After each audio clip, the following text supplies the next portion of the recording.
Coming up on WUFT's First at 5, Gainesville's top cop is leaving his post. We comb through Chief Lonnie Scott's resignation letter, why he doesn't agree with the city's decision.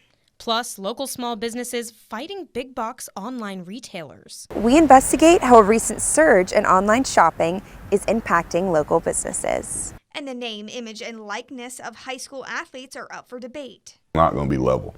Your private schools with all the money is definitely going to have an upper hand when it comes into the NIL deals. How this could impact the landscape of youth sports across Florida. First at 5 starts now. First at 5. From the University of Florida's College of Journalism and Communications, you're watching WUFT News. A new era of high school sports might be coming to the state where athletes will profit on their name, image, and likeness. This is First at 5. I'm Kennedy Mason. And I'm Sarah Sowers. The implementation of NILs across Florida high schools is only in the discussion phase, but it could affect athletes' commitment to schools. WUFT's Jake Lynch is live from Citizens Field with what coaches think about how this could change high school sports. The Florida High School Athletic Association had its first discussion today on whether it's going to allow its student athletes to be paid for their name, image, and likeness. Here at PK Young Developmental School, kids usually play sports for fun or a shot at college opportunities. If the Florida High School Athletic Association decides to institute name, image, and likeness guidelines, some of the athletes may be playing for a check. Something that longtime women's basketball coach Willie Powers says will shift the fairness of high school sports. The fields are not going to be level. Your private schools with all the money is definitely going to, have an upper hand when it comes into the NIL deals. Currently, NIL is legal in about 30 states, each state with varying guidelines. Coaches want to know how Florida will enforce the measure. My first worry would be the regulation and the implementation of it at the high school level. The FHSA doesn't have the most expansive staff. While the concept of paying players for how they play isn't new, there are concerns that it's going to impact the where they play and the why they play. I think it's going to be bad for kids because they're not going to know how, when things get tough, how to fight through them, adversity, because they're not going to deal with much adversity. Coach Powers says it's not just a disadvantage to public schools, but also to his players. No, they won't see similar money. And that's sad. Women work just as hard. This is going to be an ongoing discussion. Even though no decisions were made today, considering the amount of high-caliber athletes that are produced by the state of Florida, we will continue to hear about this and we will continue to update you. Live here at PK Young, Jake Lynch, WUFT News. We're following a developing story within the Gainesville Police Department where the chief of police is set to resign. This comes after Chief Lonnie Scott was told he would be fired by the city manager. The resignation letter from Chief Scott to city manager Cynthia Curry read, "You offered me the opportunity to submit my resignation in lieu of immediate termination, and I requested the weekend to decide. After considering the alternatives, I have elected to submit my resignation. Nevertheless, I remain unclear as to why you believe this is necessary." He then went on to list the improvements he has worked on during his time as chief and gave a resignation date of March 29th. Assistant Chief Nelson Moya will serve as the interim chief while a national search is conducted for someone to take over full-time. The Florida Highway Patrol needs your help solving a pair of deadly hit-and-run crashes in Marion County. Both happened earlier this month and just days apart. Back on February 16th, troopers say a bicyclist was traveling on County Road 314 near Northeast 68th Court when the rider was hit. The victim died after being thrown off their bike. Investigators say the driver fled. Troopers determined they are looking for a Chevy Equinox between 2010 and 2015. FHP posted a model of the vehicle you can see on your screen. Detectives say it will have noticeable front-end damage. And the second accident happened 2 days later when a pedestrian was struck on Northwest Gainesville Road near Northwest 100th Place. Troopers say the person was walking in the road when they were hit. This vehicle incident was also a hit and run. Debris left behind from the accident led investigators to determine it was a dark gray Acura MDX. This SUV would also have noticeable damage to the front right section. If you have any information about either crash, you're asked to call the Florida Highway Patrol. Temperatures are on the rise, and the UF weather team is even forecasting the highs to get into the 80s. UF forecaster Morgan Plotka is timing out the warmer temps in your weather forecast.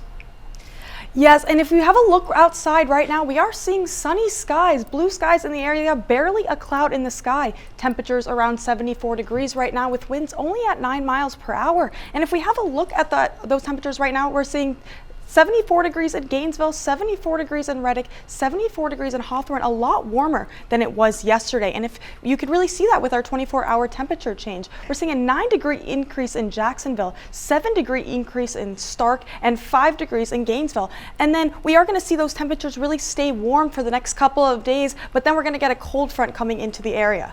Back to you. Gainesville Mayor Harvey Ward is speaking about the city's cold night shelter program. WUFT's Madison Ginsburg is live in the studio with what the mayor says is a successful initiative for the city's most vulnerable neighbors. The UF weather team says our area has experienced cooler temperatures this winter. And because of that, Gainesville's cold night shelters of St. Francis House and Grace Marketplace have been extra busy. Mayor Harvey Ward says this resource is proving beneficial to the city's homeless neighbors.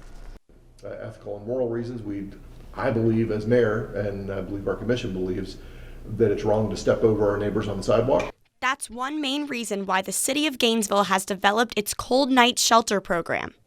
When nights reach below 45 degrees, St. Francis House and Grace Marketplace open their doors to the city's most homeless and vulnerable of their populations. A 45-degree night in Florida is often worse than a much colder night in drier climates. The program is funded by a federal community development block grant. $25,000 is set aside each year for the CNS program.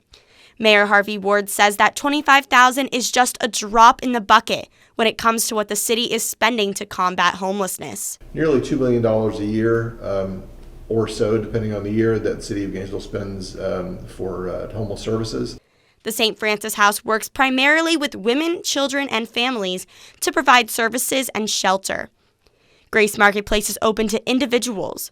The mayor says this shelter is a model when it comes to its services and provides a framework for other shelters across the nation. We're committed to making this a better place to be for everybody. This season, Gainesville's cold night shelter program has been activated more than a dozen times so far. The cold night shelter program is in effect tonight as temperatures are expected to dip below that 45-degree threshold. The program will run until March 31st. Live in the studio, Madison Ginsburg, WUFT News. Alachua County Public Schools released a document answering common questions about the possible conversion of Newberry's public schools to charter schools. We first told you last week about the city's plans and the establishment of Newberry Education First. They requested a vote to convert Newberry Elementary, Oakview Middle, and Newberry High Schools to the charter for the 2025-2026 school year. The explainer posted by county leaders shared information from the Newberry Education First website. You can find that document posted on the ACPS website or their social media pages. The district also included details on a timeline for the voting process. Marking the 2-year anniversary of Russia's invasion in Ukraine, UF students joined together to recognize those that have been affected. WFT's Nicole Borman attended the Ukrainian vigil to highlight what individuals have been doing to stand together as a community. The war in Ukraine continues to plague those both at the home front and overseas. As the fight rages on, the people of Gainesville have gathered to commemorate the lives lost and stand together as a symbol of unity. Of people who gave their life as the ultimate sacrifice for the freedom of Ukraine. It's been 2 years since Russia invaded Ukraine, and the members of the Gainesville community gather to the somber occasion. On Lake Alice Saturday night, individuals lit candles, sang songs,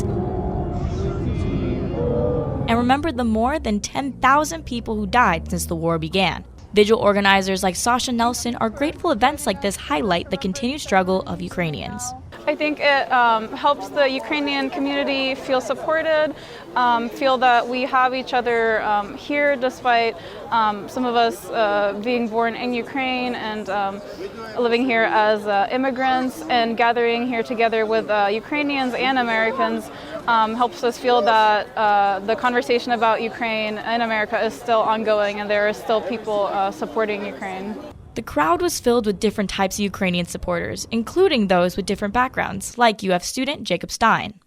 This is just a personally important issue for me. I've been following the war super closely since it happened. I remember the first week of the full-scale invasion. I didn't sleep for like a week straight, just so, distraught and caught up following it. And it's still going on, so here I am. However, for others, the hope for peace in Ukraine hits a little closer to home for attendees like Svetlana Parker, a Ukrainian student attending UF. Even though I wasn't in Ukraine when the war started, but my family was occupied for 6 months, the longest 6 months in my life. They are deoccupied now, thanks God. Ukrainians and their supporters are not giving up hope that the war can come to a more peaceful resolution. The U.S. has about $75 billion in aid to Ukraine, including humanitarian, financial, and military support. The president wants to meet with congressional leaders tomorrow to press for an emergency aid package for Ukraine and Israel. In the studio, Nicole Borman, WUFT News. Several communities across Marion County no longer have to worry about their boiling water. Marion County utilities say the water is safe to drink after a survey found no presence of bacteria. Customers living in Fort King Forest, High Cliff, and Delcrest, among others, can enjoy clean water. Officials set the precautionary boil water notice at the beginning of the year. Coming up on WUFT's First at 5, a community welcomes the peak of strawberry season with 2 weeks of festivities for the whole family. Small business fight against their bigger competitor in overgrowing e-commerce. We have more on its effects on local businesses after the break.